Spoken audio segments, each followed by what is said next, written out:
Right, hello lads and lasses, and welcome back to Boys Down Under, where today it is match day 5 at home. 3 points or bust for our European campaign.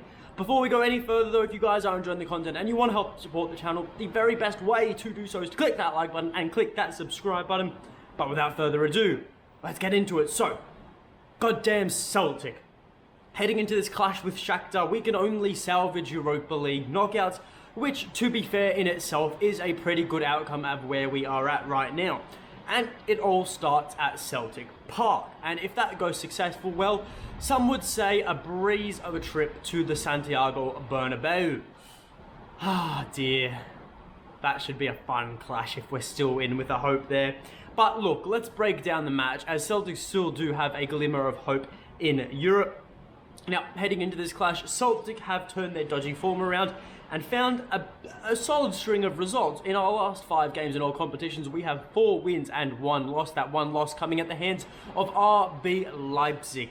But the 4 wins have seen us open up a 4-point gap at the top of the table in the league, which is always something to admire. Now, as for Shaktar, they have 3 wins, 1 draw and 1 loss in their last 5 matches, albeit that 1 draw and 1 loss came at the hands of the reigning European champions Real Madrid. So really, they are in great form right now, even managing a point against the champions. And really, they would have taken all 3 points home if it wasn't for 5 minutes of added on stoppage time. Now, I just want to add, lads and lasses, I don't know why I said lads and lasses again, but there is an absolute thunderstorm going on above me, and I have a tin roof. So if you guys do hear a lot of rain or patter in the background, just be mindful that there is some patter going on, and it's not the patter coming out of my mouth. So, moving on anyways, let's look at the team news. And for the away side, people were saying Shaktar have a host of injury concerns. Rather, it is no more than us. Marian Shved is out, unfortunately. He will not return to Glasgow. So too Jokurum Konoplia and midfielder Oleg Ocheretko and Viktor Kornienko. I butchered those names. I think I butchered the second name, so please forgive me. As for Celtic, Jota is definitely out for this clash. So too, of course, Callum McGregor and Carl Starfelt. However, David Turnbull is unlikely, but he still is a chance to feature in this match. So that leads us into the lineup prediction, and let me say there will be a host of changes from the side that played Hearts, because we can do a lot better. So looking at the lineup, we have got Joe Hart in between the sticks.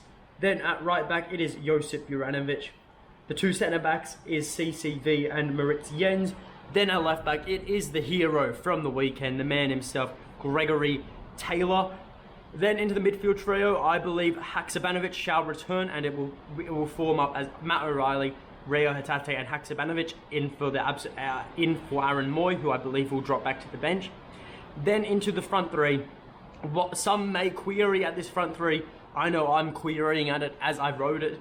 Dyson Maida on the left, Giacomarcus in the middle, and Abada on the right. Now, I do have some explaining to do, because Kyogo is absent from this lineup. Now, his press is amazing.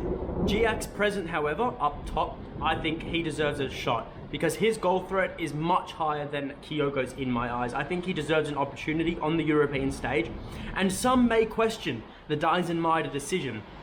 But who else are we going to play? Because Haksabanovic has to play in the midfield, because I don't think Aaron Moy has the pace to keep up for the Champions League. And if he doesn't have that pace, it means Mo O'Reilly and Rio Hatate are going to have to cover more ground, and that will lead to them two tiring out much more. But that, of course, leads us into the final score prediction. And I do apologise again for the rain. It is shockingly awful here. We're meant to be... It is sheets of rain. I can see it just barely out of the window. I'm going to have to get outside and start squidging because our house is going to flood. Anyways, let's finish the video. Now, the fact of the matter is, had we earned all 3, we had... The rain here is shocking, lads and lasses. I'm about to be swept away, although I'm protected by all 4 walls. I'm about to be swept away, as you guys can hear.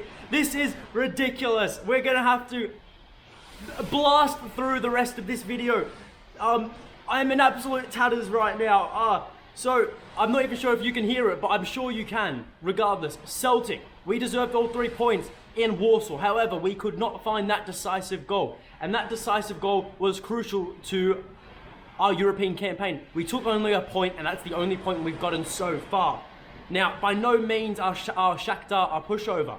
They are a very good side. They have a very dangerous outfit. And none of their players are more dangerous than Mikhailo Mudryk. He is their left winger. He was awfully dangerous and even scored the leveller against Celtic in Warsaw.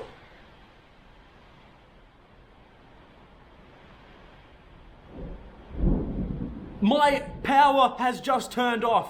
This is ridiculous. The power's back on. Way! This is ridiculous, people. This is absolutely shocking, but I am dedicated to the channel. I might be stupid, but I am dedicated. Now, the whole Celtic has to show up, just as my power is not showing up right now. But it has, in fact. So regardless, Dyson Maida, he needs to show up immensely. He needs to put in a performance we all know he can have. Giacomarcus up top, if he gets a chance, I expect the ball in the back of the net. And overall, this game comes down to Celtic's attack. We saw against Shaktar previously, defense is not an issue. If we can control that midfield, we have no issues in defense because really, they only have one real attacking threat in Mudryk, whereas Celtic have a lot of attacking threats, but we just need to be able to find the back of the net. Now, while last time we did have Callum McGregor in the midfield, if we do play the midfield trio of Haksabanovic, Matt O'Reilly and Rio Hatate, I do believe Celtic should be okay here.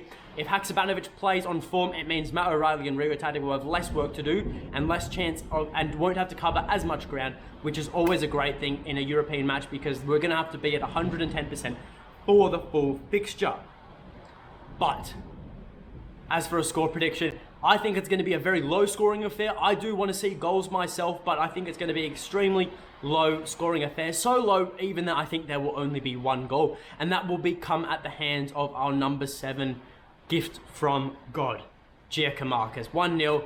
I think we'll take all 3 points and we'll set up a very tasty encounter at the Bernabeu to potentially keep our European dream alive. Not European dream, but go down into the the Europa League after Christmas time. If that does happen, I will be the happiest man alive. It is very unlikely, but we can only dream. So that is all from me. So leave in the comments below your final score prediction. Any comments you have on the lineup. Pray for me and the rain because it is shocking. And until next time, hail, hail.